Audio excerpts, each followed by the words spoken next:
Hello everyone, good morning. Thank you for joining me again. This is the wrap up for our season 3. It's been such a lovely time spending time with you each week, and thank you for everyone that's been coming every week. That's been fantastic. I did see some wonderful people turn up in the chat. Mr. Roger Ramirez, welcome, great to have you with us. I know that is officially the Roger Ramirez. Great to have you with us. Erica, Kerry, Stephen, Rich, Rick, James, thank you for joining us. Serge, Yoko, Marianne, Matt down in Victoria, Claude, James, great to have you with us. Thank you. Oh, there's a Nikki. Hey, Nikki. Yeah, so today I wanted to open it up again. This is we're going to wrap up the season 3 and we'll pick it up again sometime next year. I think the very first one of these started out because of all of the COVID lockdowns back in March or April 2020. And it was a nice chance for us to get together and spend some time escaping from all the other things in the world and just talk about guitar. So, but these have continued on. It's been lovely to have these periods of time where we stayed in touch. So I will open it up to questions again. I think a lot of people messaged me and said they really liked the open question format. It may not be as engaging for people that aren't regularly coming to these conversations, but I think it's kind of a tight-knit group as it is anyway. So I think that will be nice. So if you'd like to think about anything that you're working on, I on my mind at the moment is I'm still, unfortunately, I've just been pushed back from my responsibilities with exams. So I've still been going through exams, and it's been really interesting, thinking about, what we've been redesigning the curriculum over the last, we're constantly redesigning it, to be honest. But more than normally, I'm thinking about how the online education process works and how the communication works through that, when you don't have always a direct back and forth, how people learn, how people interpret things. And I think it's safe to say that the large majority of the people we work with, you and me, and we're all sort of a certain generation that comes from what they call this Victorian style education, right? And that style of education came through the industrial period where people were essentially being, in a very general way, being taught to be compliant with being in industry, being part of a system, part of a machine. And, so that has aspects of like passing and failing and what grade did I get and what score did I get and all that kind of tests. And there's a whole school of thought out there now about abandoning all of those structures. And I think it's something that we have pretty ingrained in our way of thinking, our way of education. I think I classify just probably Dave and I don't know about Nikki. She might be on the, they have those Gen Zs, Gen X, Millennials, whatever. I think I'm just still within the scope of millennial. I was born in 1983. And it was that funny generation where you grew up without technology, but now we have technology. So it's that overlap period of time. And I definitely had that same education upbringing where we had exams and tests with just the absolute heart of what we did. And all of this is to say, it was making me think when I was going through the exams that we do at CGC, that I wonder how we can keep that structure, which is so nice to have goals and focus and a sense of achievement, but we can also open up a certain level of freedom in what we do, because classical music, more so than some other styles of music, has an element of, am I doing it correctly? Am I right? Am I wrong?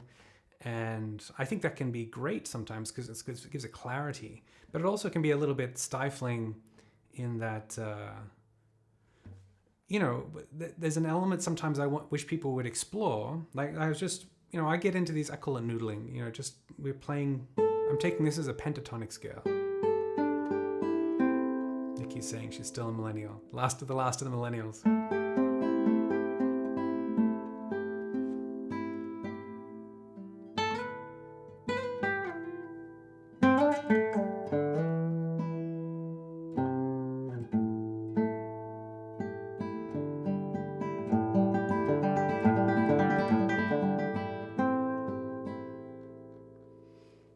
there's that kind of element where you're just exploring, listening to the sound, the tone of what you're doing.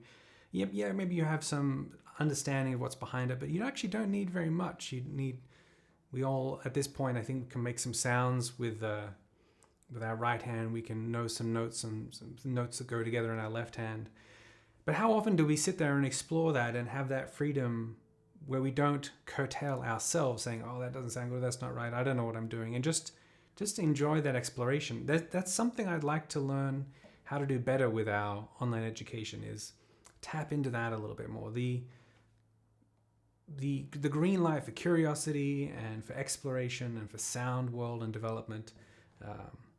So I'll be thinking about that, moving forward, because I think it's an interesting challenge with our classical tradition, with our modern multimedia ways of communicating.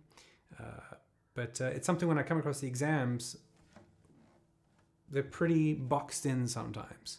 I'd love to see, and sometimes every now and then we find someone that does some amazing things that were never asked of, but they're great. And even if they don't make sense to my ears or someone else's ears, it's just lovely how to see someone's thought. It's almost like seeing someone's thought process in a piece of music when they go way off and do something you wouldn't have expected. I personally love it. And I highly encourage it, especially in the early grades, because it lays a foundation. It doesn't matter about being right or wrong, but it lays a foundation for exploration and the courage to try out things later down the track. So that's where my mind has been a little bit as I've been going through those exams. So I enjoy the puzzle aspect of all of these challenges with online learning. But I welcome you. Perhaps you'd like to share what you're working on at the moment, like what you are struggling with, or perhaps any plans you have. The new year is coming up, so we have that fresh slate, that fresh calendar to look forward to, where we might have some plans. The world is changing, and so maybe we have more optimism now about planning ahead, or going places and experiences that we have in the next future. So maybe you can share some of those, and we can inspire one another with some of our thoughts and plans. Oh, James is here, and he's saying that he saw many creative submissions. Such a pleasure to work through these reviews. Yeah, okay. So there's definitely plenty of examples of creativity. And, a nice example, and Rich is here.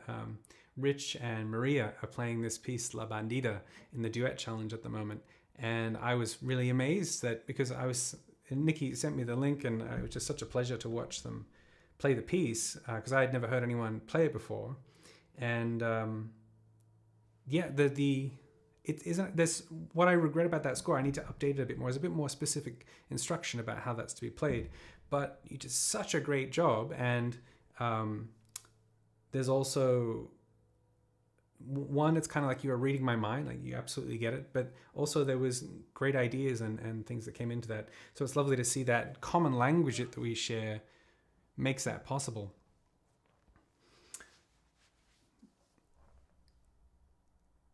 Oh, well, so Rich asked, he was going to, so La Bandida is this duet from our duet book in grade 7. And what it was is often these pieces came up from random things that were happening. And so that piece, Evita, my wife, we were in New York at the time, and she had to do a video for an online presentation, and she, everyone was in lockdown, so she had to do it in isolation on the roof of our building. And so she did this funky thing where she found some app on the phone, and she could dance with herself. She sort of did a duet, and which was fun, because like her dancing is partner dancing, and she didn't have music for it, so she had the tempo. She'd picked a piece of music to sort of make this footage out of, but she wanted a different music. So I came up with this, Evita's family has a lot of affinity with Mexican culture and Hispanic culture, and down in Texas. And so and they're all Spanish speaking. So there's the Spanish words, influence, and her dancing. Anyway, it sort of inspired me. This kind.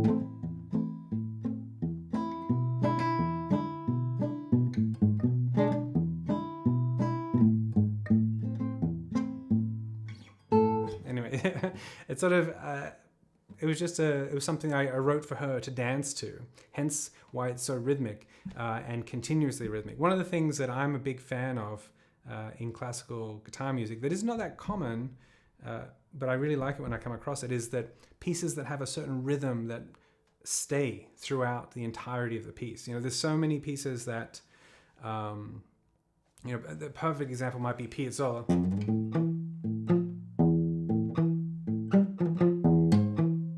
The great rhythms. And then once we get to the middle section, it goes.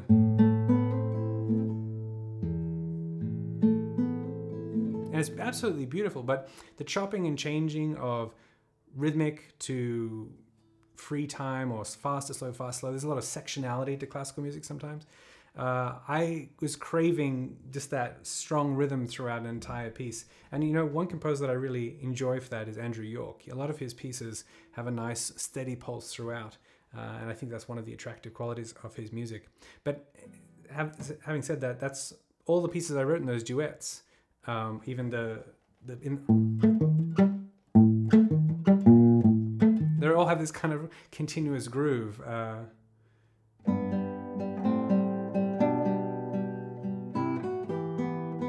All of those, they all have this rhythm that's continuous. So that's part of my rationale behind them. I wanted to add something to the music where we had this continuous pulse. But yeah, that was a piece I wrote for Evita to dance to, and she is La Bandida in that piece. So that's why. But Rich, you're doing a great job. So thank you. Yeah. So tell me, what are some of the challenges that you guys are working on at the moment? I mean, everyone's got different challenges at the different points in time. Sometimes it's rhythm, sometimes it's building up repertoire. I know I was talking with a gentleman recently that, sometimes you hit a bit of a plateau. I think we've all experienced this, and you hit a plateau in terms of your playing, and also people at different ages. I think, if you're older in age, you start wondering, well, we're often thinking of an ascent constantly, like go grade after grade after grade, improve. And then at some point, maybe we go, okay, well, this might be where plateauing doesn't have to be a negative thing. It sort of means we maybe get slightly diminishing returns after this. Maybe our body just doesn't give us the progress that we desire.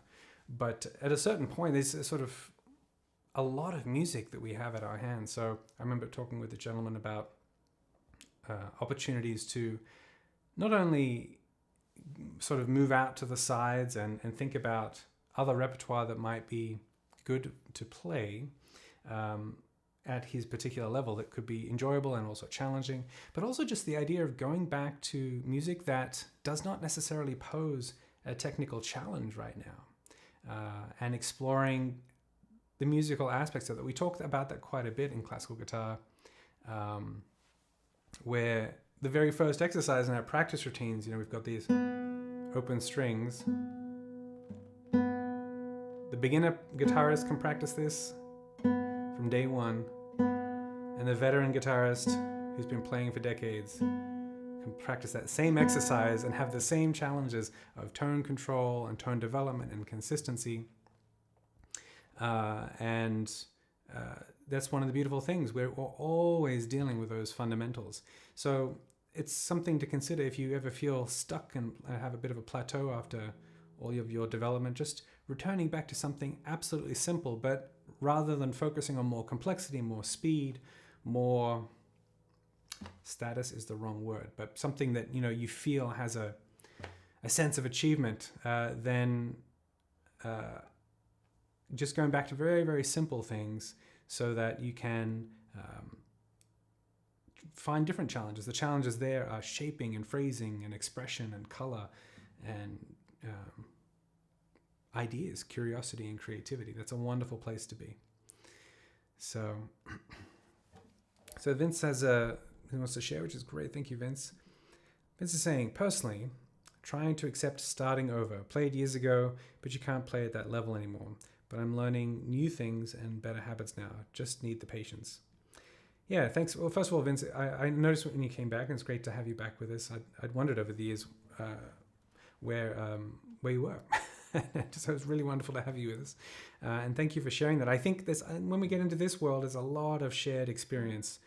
So, trying to accept starting over, can't play at the same level that perhaps you used to play at. And I mean, this gets all very philosophical. I don't know if I'm in the right headspace or sort of organized with my thoughts about this. But I remember talking to Nikki about, what is a musician? And I was thinking about doing that as one of the topics for these sessions. And, because I'm of the belief, and this really goes to the heart of what CGC is, I think that the person who's on a reputable stage has all this training and is professional in the sense that they make money from what they do. I don't see a particularly big difference between that person and someone who's been working for several years and works diligently and has goals and structure and approach. And, it's on the same spectrum. It's not better, it's not worse. I think there's something to be admired and admired of someone that's put in all of those time and years and has something, have something to display and show. But in terms of their own personal journey, it's the same. You're just exploring experiences, you're exploring sonic possibilities, you're exploring the repertoire. You have these moments. I mean, when I did one of the sessions this season about modes, I really hadn't looked at modes before that week. I mean, I knew what it was on the periphery, and it was so much fun to dig into modes. And I started with my noodling, found all of these new colors to play with. It's like you've been given a set of crayons and then suddenly someone gives you purple instead of red, blue, and yellow. You're like, whoa, where did this come from? And you sort of think, wow, I can't believe I haven't been using this color all this time. And music's very much like that. It's pretty infinite, and that's great. It can be frustrating if you look at it one way. It can be daunting if you look at another, but it also can be just exciting because it means that we really enjoy this world of sound, this world of us interacting with the concept of this very meta language of music and sound. But there's so much to explore. There's so much there to find out. And part of a little bit going back to what I was saying about this kind of Victorian era approach to education, if we can liberate ourselves from right and wrong and better and best and I'm this level and the person's that level, and just be on that journey and enjoy those things around. Like, so Vince, speaking to what you said, feeling frustrated that you couldn't play where you were before, but there's got to be a new aspect to your learning process. And so I think mindset is key to all of this. While I do understand, when you can hear recordings of music and you want to play it a certain way, like at least recognizable or something to that level. But the journey aspect, I think, is possibly the key to really making music a lifelong aspect, as opposed to making it something that you can either achieve at or fail at, having that kind of approach. So, sorry, maybe, as I said, my thoughts on that sort of topic might be a bit disorganized, but so Vince is sort of saying he's learning new things and better habits now. We just need the patience. But in habits, I think, there is an element of investment in what we do when we progress in our music, and investing in habits is one of them. So I was giving some feedback to someone on an exam about, finger alternation. And finger alternation is just one of those things. It's like, oh yeah, he's on about that again. And but it's kind of an investment, right? Because it doesn't matter so much in the early stages if you hop fingers, if you repeat fingers. And of course, there are plenty of situations where it works just fine. But it's an investment in the future so that you can develop habits in your right hand, that when your right hand moves, it's giving you the best chances to play fast and complex music, even though it may not be necessary right at those beginning stages. Yeah, so Claude has a nice sentiment to share. Age, unfortunately, is a factor and cannot be avoided, but luckily, music is enjoyable if you keep on learning something new and understanding how good music is played. Yeah, absolutely. One of the beautiful things about learning music as a player is that your listening, your appreciation of other people's music changes as well. I often talk about the music of Johann Sebastian Bach as kind of a reflection pool. You know, it's very deep, but it reflects you more than anything else. Like the music seems to change as you change as a musician, because there's such depth to it, and there's many different ways to enjoy it. There's just a pure, simple initial enjoyment of, wow, that's beautiful. I don't know what it is. I don't know why I like it so much, but it's just beautiful. And then you start understanding all the inner workings of it, and the relationship between voices and lines and motifs and everything, and harmony. And you can enjoy it on that level. And then I think also, you know, when you get to a certain point, you transcend all that. Like they say, you know, learn all the notes, then forget them. I think that was a line from the movie Shine, or something like that, where you sort of transcend all that, and you can, if you wanted to, you could break it down and understand it, but you can just go back to that simplistic enjoyment of just how beautiful something is. I feel a little bit like that with the world of jazz, in that I'm always stayed on the simple side of just really appreciating it, but not fully understanding what's going on. And I kind of want to stay there, because that middle part where you're going through the weeds and fleshing it out, that's where you can get a bit of frustration in there. So I never wanted to go there with jazz. I just wanted to stay. I wanted to stay naive and just enjoy it.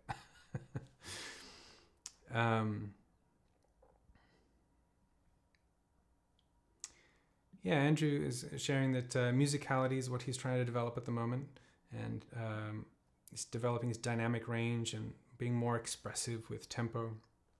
I think an exercise that's been really nice that I've gone through a few people with on coaching calls is kind of like visualization, I suppose, but you know, one way to approach, and this idea, I think I've shared this maybe even on the show before, because I was so inspired by Julian Gray, who's a teacher at Peabody and another university as well.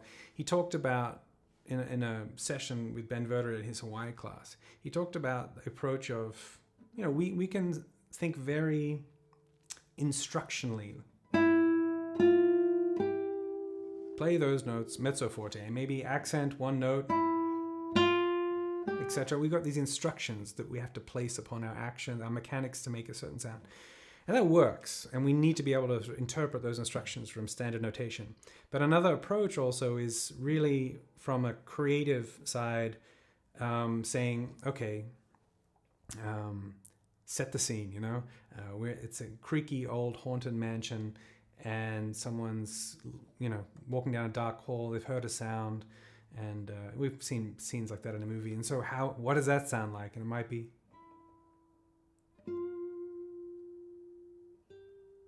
you know, obviously that's just completely subjective of what that means to someone. But the point there is there's so much instruction that we just skipped over in terms of, okay, do some vibrato, do some pianissimo, do some tasto, etc. All of that came just from our mental visualization or audiation, perhaps, of the sound in our head. It's a nice way, I think, to explore things. So if you're practicing a crescendo, or practicing maybe a decrescendo, rallentando, maybe you can think of a train slowing down, or you can think of a wave building, all these other things that can inspire you in different ways that take you out of the technicality of it, the stuff that can sometimes get us a bit bogged down. So Pete's saying, playing Bach on a steel string harp guitar, speed is a challenge. Gohar's advice is helping it. Oh, that's great. What advice specifically? Oh, I can see your instrument there in the picture. That's beautiful. Wow. What advice specifically, Pete, was that Gohar's helped you with? That's interesting. Paul Crawford's working on the Mangare Prelude. I think that might be the C minor one. That is a stunning piece. Absolutely.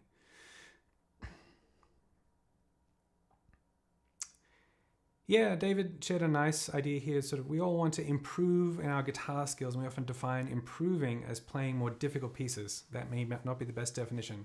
Yes, absolutely agreed. I think it's hard to. The reason is, and this comes up in music with competitions and everything, it's hard to quantify music. You know, it's hard to. How can you say one interpretation is better than another? It's you've gone through all these different channels. You've gone from the composer, and their idea goes down on the page, and then the page gets interpreted by the performer, and then the performance gets interpreted by the listener. And at what point in there is sort of all this, there's nothing objective about it. So we can be objective about something being faster or slower, or something perhaps being just more difficult in certain ways, or something being more complex or longer. All of that's much more easy to quantify. But expression and quality, if you were trying to sort of judge the quality of a composition, perhaps, how do we judge that? How do we do that? So it's very difficult, and therefore we tend to shy away from that in terms of areas of improvement. But you're absolutely right, David. There are plenty of other places and ways to improve and explore in music. I love that sentiment. So actually, I want to throw that out to the crowd. Like, what are some ways that we can improve apart from playing more difficult pieces or playing faster, etc.? What are some ways that maybe are a little bit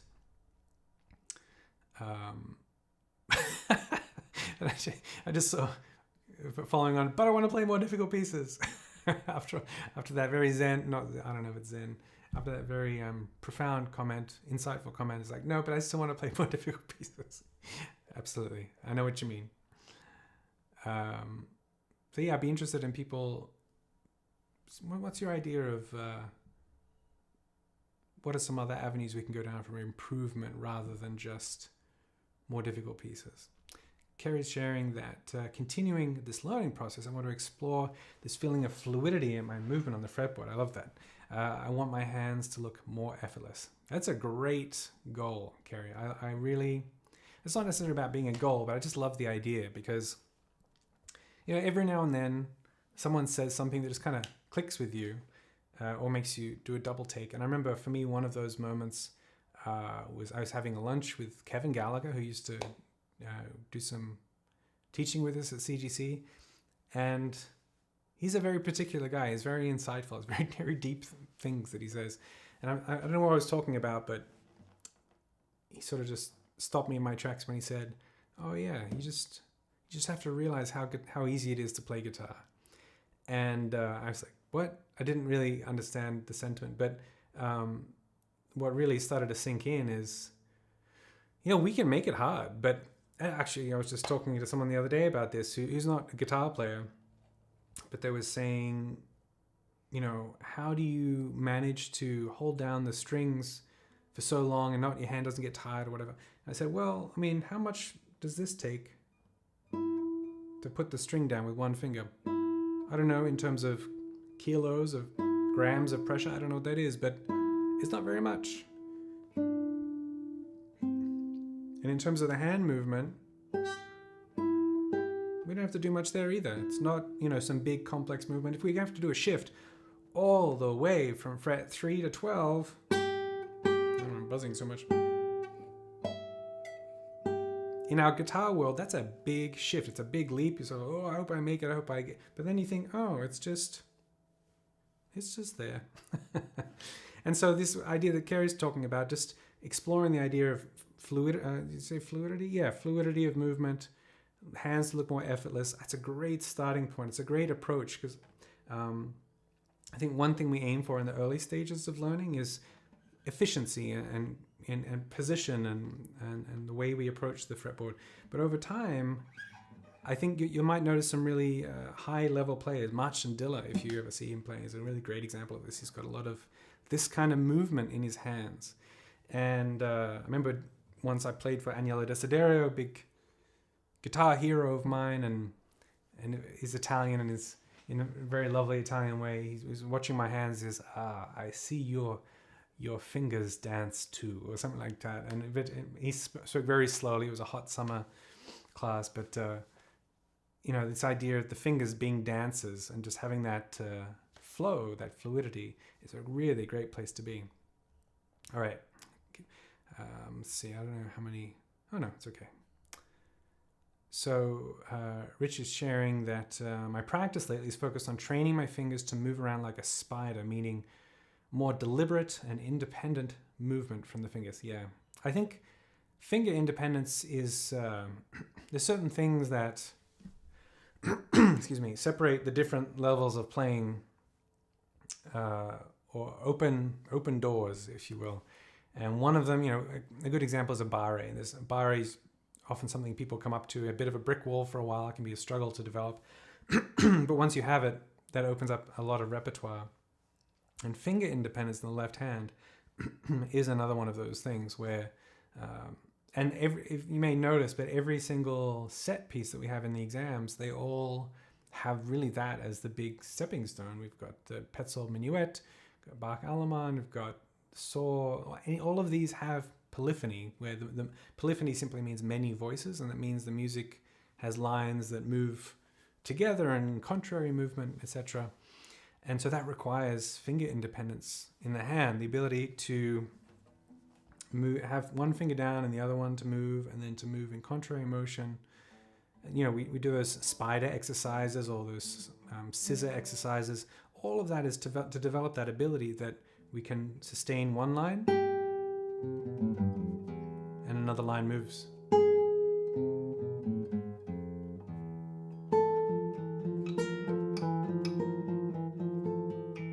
So that finger independence, that's what unlocks that kind of music. And that's really let's call it the magical realm of classical guitar, where it sounds like there's more than one person playing. So it's a good thing to be working on. Matt Singh, hi, coming in from Dominica. Great to have you with us. And Roz is tuning in from the Central Coast.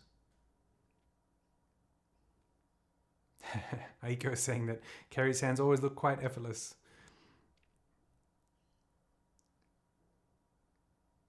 Yeah, so Rich is saying he's still trying to figure out how to best play Lagrima.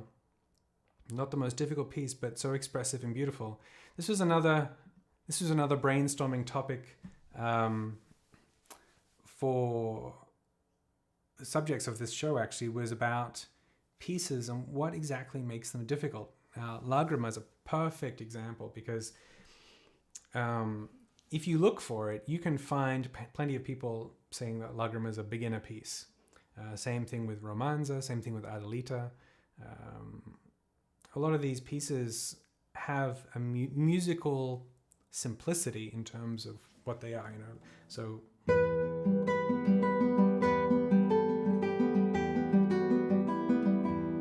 also this one's, I'll come back to why this one's deceptive, but so that's a melody and accompaniment, and Lagrima is slow and beautiful. No wonder it's so popular. It's such a beautiful theme. Adelita, etc. I don't remember what the next part is.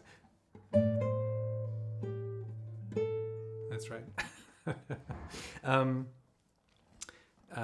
Those pieces, they sound easy, and in fact we want pieces to sound easy, but there's so many little things in there that make them more difficult. So in the case of Romanza, actually the first section is not too bad. It does have some barres in it, but the second section, boy.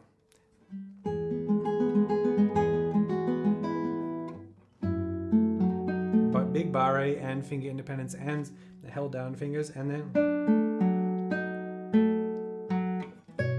then shifts like that. That's really tough.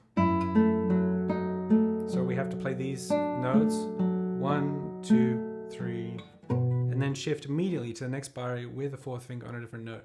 That's tricky any way you dice it. So the reason it's good to acknowledge that these pieces that sound simple or sometimes are acknowledged broadly as simple are quite difficult is because you don't want people thinking it's their fault.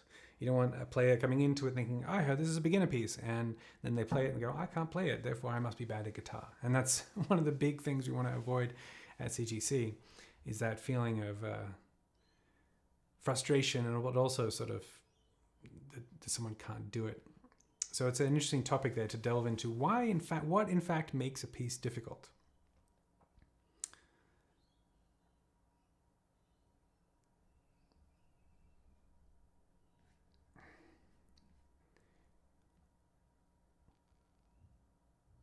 All right.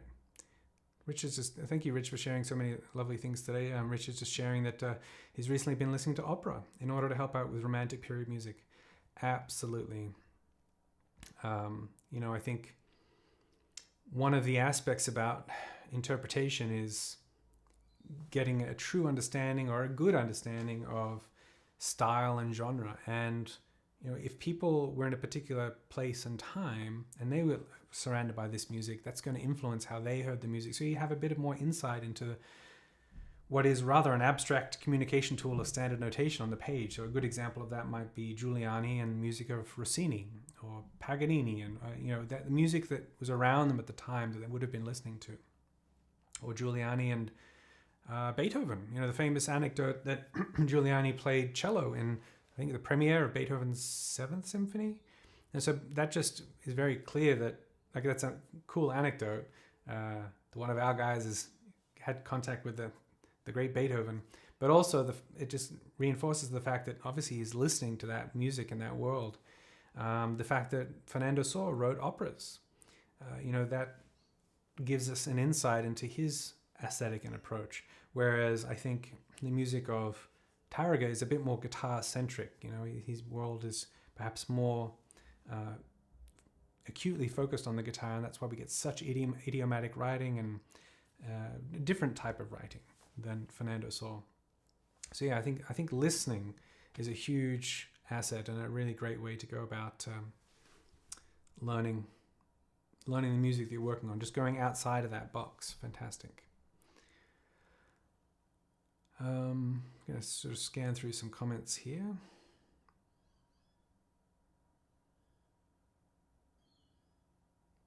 Yeah, Scott's sharing that he recently watched several masterclasses by Andras Schiff and admired his way of looking at scenes in day-to-day life, I suppose, and how they may be a musical idea. Horses trotting. Yeah. I think the foundation of all this is music's very abstract, and there sort of was a split in the end of the 19th century between you had Beethoven, right? And then you had two kind of schools of thought that came from Beethoven. So Beethoven had big pillars in his repertoire. One was the Eroica Symphony, and that transformed the coda, and that transformed the scope. I think it may be one of the first examples of a scherzo as well, instead of minuet and trio in symphonic form. And then, you've got the Fifth Symphony for his motivic development. You've got also the string quartets. There's all these things that he gave to music. But one of the most impactful, I would suggest, was his Ninth Symphony, which presented... We had the scope, we had the grandeur, but we also had words and Schiller's Ode to Joy and choir and also the Pastoral Symphony. The Pastoral Symphony was impactful as well, because pastoral being just this bucolic country scene, and it started tapping into this idea, which wasn't unique to Beethoven, but it was tapping into this idea of music representing something. And from the Ninth Symphony, it sort of was this bit of a vacuum left, because it was such a big figure, so revered by all the other musicians in Vienna at the end of the 19th century, that we get these kind of two forks, really. And one that took the flame of, it's bigger than just instrumental music. In fact, we've got the notes and the music and the words, and then it went to the point, probably the last manifestation of that was, or the fullest, it would be the music of Wagner and the Ring Cycle, and what he would call the Gesamtkunstwerk, which is the complete artwork. And so what this was not just music, but also people, actors on stage, a visual representation, and words, and scenes and story. And it's sort of more, I guess, what we would think of now as a movie. Think of Star Wars, right? It's and I reference Star Wars because I'm sure he was highly influenced by Wagner in the sense of the use of leitmotif, which came from Berlioz, but this idea that, a character, when you see a character in a movie appear, they often have a theme, a musical theme that in an oral way reminds us of what's happening, that theme can chop and change depending on their emotions and their path in the story. And that all came from Wagner, and you had other people like what's a good example?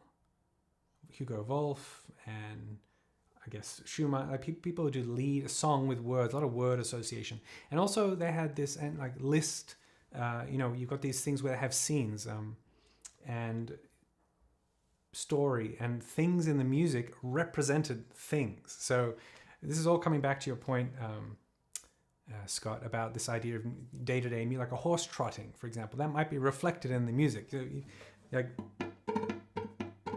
it might be some kind of onomatopoeic kind of representation. It sounds like the real life thing, and that's why I'm referencing it in the music. On the other hand, the other fork rejected this idea that music ever meant anything, and that music is this pure artistic expression. And that fork was really Brahms. And Brahms had such reverence for the music of Beethoven that he destroyed a lot of his music because it wasn't good enough. And so it took him a long time to get around where he offered the world his first symphony. But that was really, his approach was music doesn't mean anything inherently. It's just, it's music. It's this other language, but it doesn't translate to day-to-day events or what have you. So it's an interesting two paths to consider. It's interesting historically, that fork, but also I think in terms of how we approach it, I like to explore both. To sort of think of the idea, well, it doesn't mean anything. I just enjoy it. It's sort of the vibrations, it's the harmonies, it's the way the notes interact.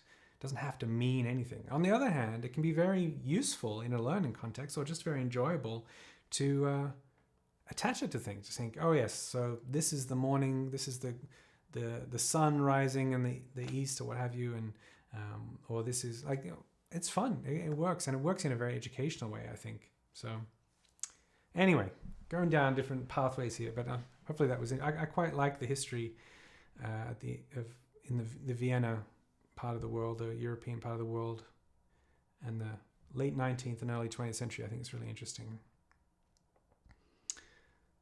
So Pete, I asked Pete earlier what advice that Gohar gave that was impactful. So he said, an example of Gohar's advice that helps, making sure my fingers are perfectly placed at a slow tempo before speeding up, and that means perfectly shaped and placed and with perfect relaxed posture. Yeah. I think that's an approach that it requires a lot of patience and diligence, but I'm pretty sure that's kind of how Gohar works, and you can see the results of that dedication there. Yeah, so speaking to what we were kind of just talking about, Matt's saying that he's working on Villa-Lobos probably number 4, and Laura Snowden has some masterclasses. And her visualization and storytelling is incredibly helpful as a technique. 100%, the storytelling aspect. I did a class in Siena many years ago. That's where Segovia used to teach at 2 places. One was in Siena, one was Santiago de Compostela in Spain. And the person who teaches in Siena now is Oscar Gilia. And he's such a storyteller. Everything becomes his story. And the beautiful thing about it is, if you watch a masterclass, that someone says, put your finger here and do this, and that note's not this and that. That's great and helpful in the moment, but it's not very memorable. It doesn't really stay with you. But when someone couches that information in a story format, that really sticks with you. So I think story, in terms of planting idea for interpretation, like for instance, the one that I have in Villa was number 4, a gentleman called Omar Cyrulnik from Buenos Aires. He was teaching someone that in a masterclass, and he depicted going down the Amazon, this very slow pulse, calm, and then the water starts to speed up, and you get this, it's sort of a really lovely visualization that really stuck with me. So I'm glad that Laura's has as well.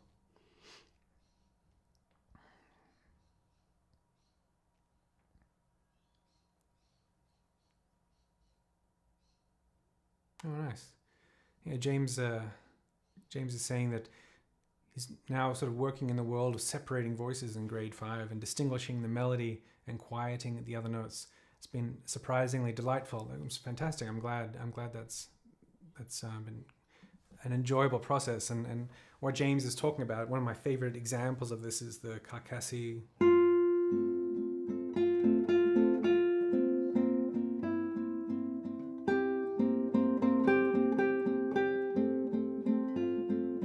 this lovely etude, very pianistic in my opinion. The right hand would be playing, and then the left hand would be playing pom pom pom. On the piano, that'd be nice and easy and separated. On the guitar, however, Rich was mentioning left hand independence being a thing. Well, this is right hand balance, I call it, where we're weighting one or more fingers more heavily than the others, and we get that separation. So one note is louder and the other ones are softer. And hearing that first is the first step, that hearing that and wanting to have that in the music. And then the next step is really to execute it and have those that sense of touch. And it's a very graceful feeling when you get it, because usually it's not about being able to play something louder, but rather than playing the other thing softer to give it that space in the melody. And so you end up doing that incredibly light touch, which is nice. And again, talking about Kerry's idea about the fluidity, that's part of it.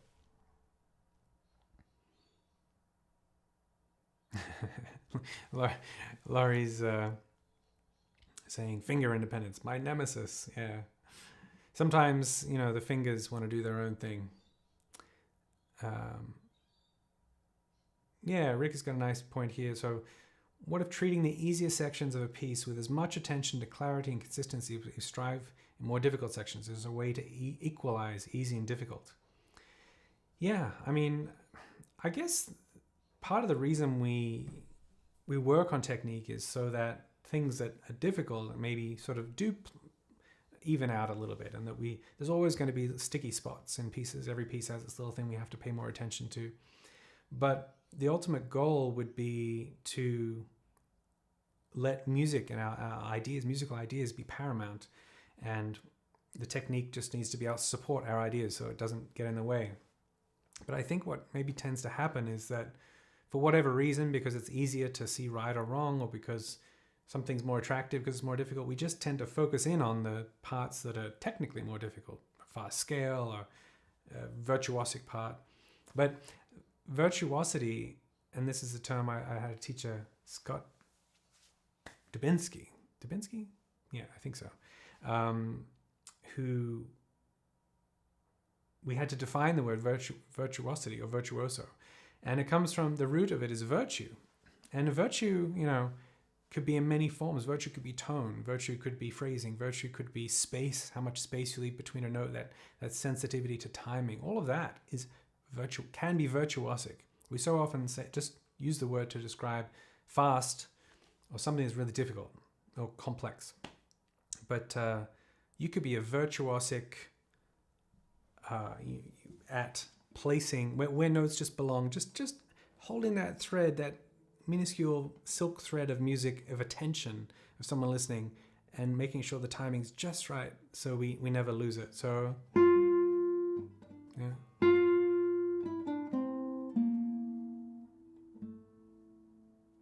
And part of that attention holding there would be your physicality as well, just your focus visually, because it's a visual medium performing. Part of it is getting the notes shaped just right so the contour makes sense, we're leading somewhere. Part of it is the slowing down of the music. Part of it is the tone, the quality, or the variation inherent in that. Part of it's the choice of, do we play it there or do we play... You see the dramatic difference, so all of that, there's virtue in all of that. And it, I was heartened, is that a word? You can be disheartened. I was heartened by watching just, these days sometimes I scroll on whatever it is, Instagram, and I saw this young girl singing and playing Fly Me to the Moon. And it was so simple and so beautiful. And I just thought, man, that's it. It's the fact that it gets you for whatever reason. It could be flashiness, but honestly, these days I'm burnt out on flashiness. It doesn't mean anything to me right now. I think it meant a lot to me when I was a student. I was very in awe and admiration of the flashy because I just knew what goes into it. But these days I'm like, meh, it doesn't do it for me. So I was really taken by this really simple rendition with great enunciation and the melody was so unaffected. It was so, she didn't put too much on it. It didn't do too many changes. Yeah, Hans is saying Adelita is so much harder than Lagrima. Yes, Adelita has these ridiculous ornaments while holding down a barre and other notes. Very challenging.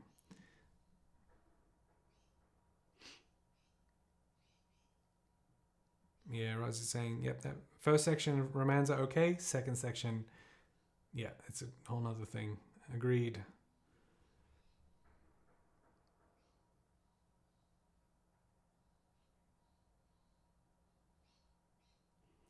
Yeah, Chris is saying, I'm not sure about the context of this, but I heard a quote. I wanted to shred, so I learned classical guitar. I don't know. I mean, I don't know exactly what you're referring to there, but it does remind me of this common thought that if you learn classical guitar, then you can do any other style.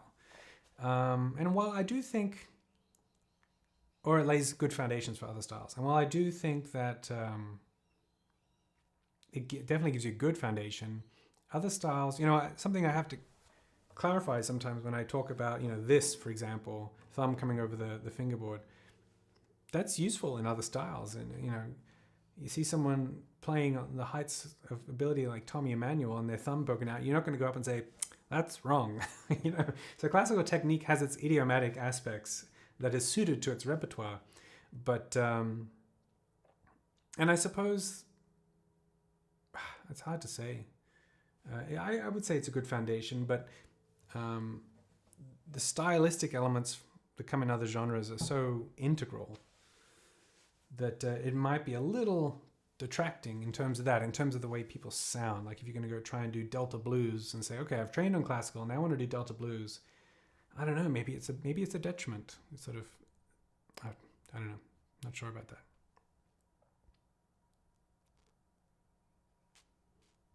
Oh,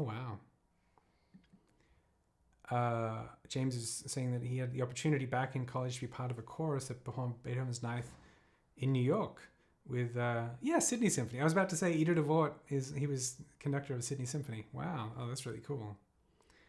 That's a mixing of worlds. Yeah, one of the glorious things about being a music student is you get some of those opportunities. We had this similar thing with Beethoven 9, and then Brahms Requiem, and I just remember being struck by the immensity of the sound, and it envelops you. If any of you have an inclination to be in a choir, I guess these days is not the greatest time to be in a choir, but pretty special.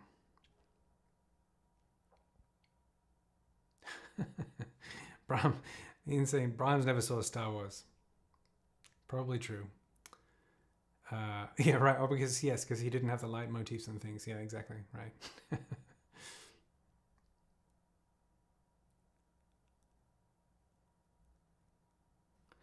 A few more comments and we'll wrap things up.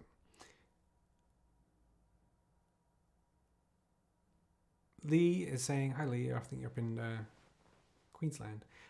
Lee's saying he's find it hard to memorize regardless of the number of times I play a piece. I need the sheet music in front of me.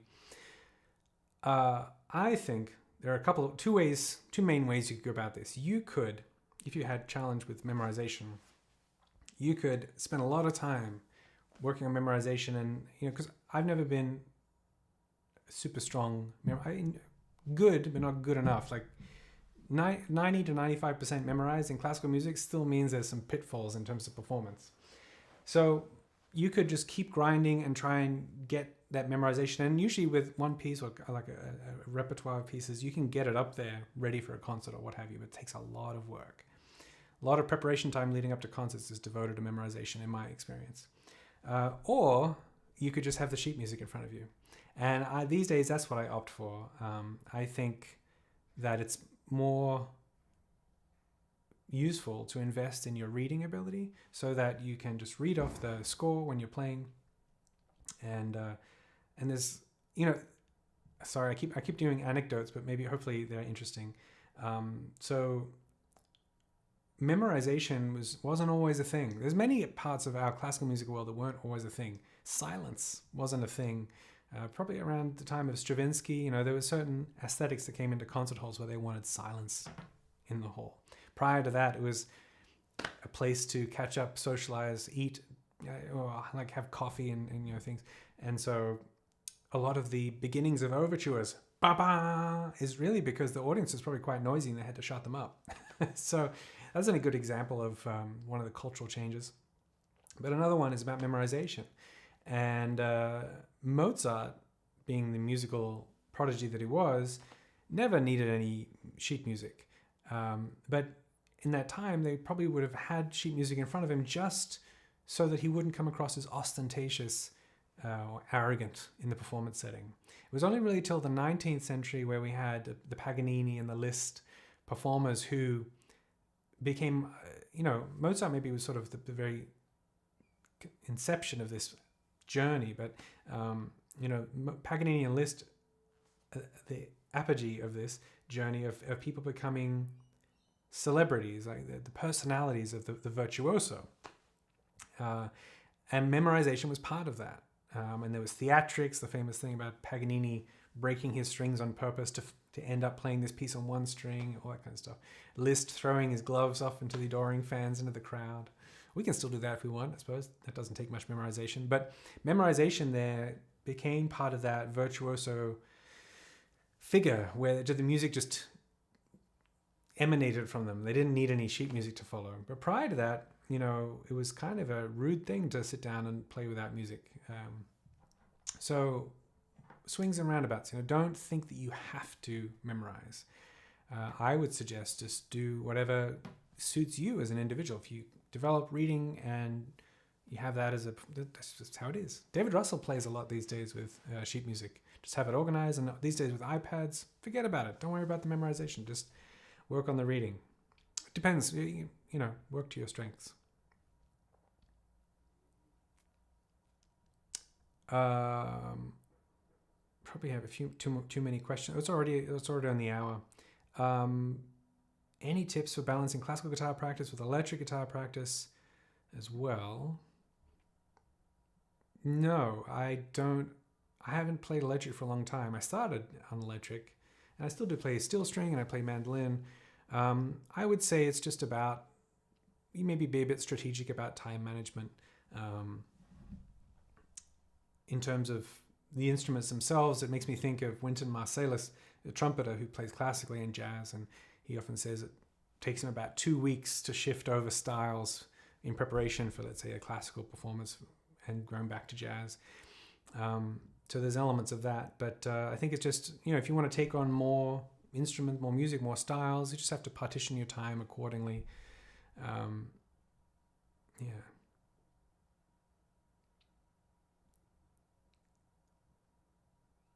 Also, Jason, you could ask James Erickson about that, because he's a wonderful electric player and classical player, so he might speak to that a bit better than I.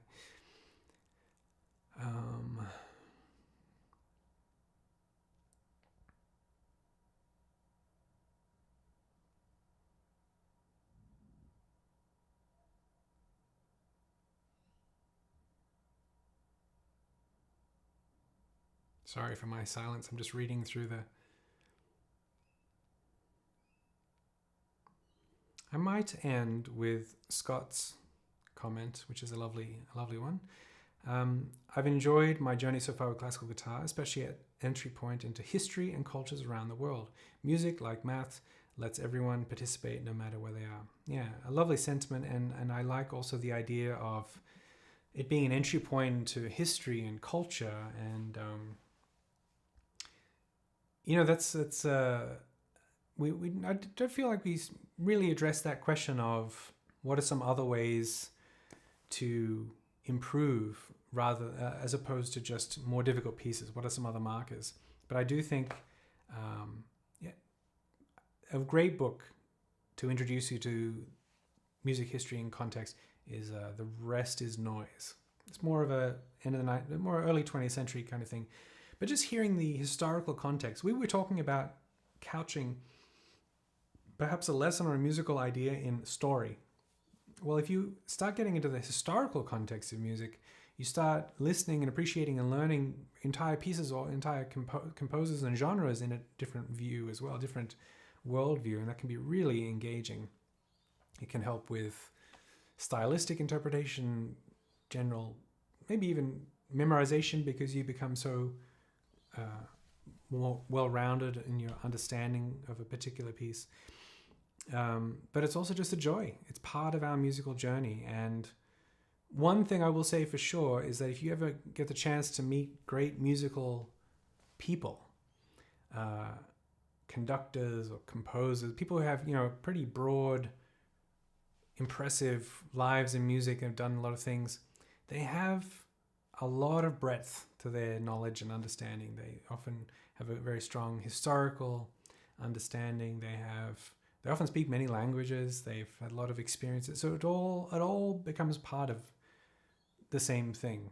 And it's not being locked up in a practice room all that time that gets you there. There's a breadth, a broad approach to music, life, and history.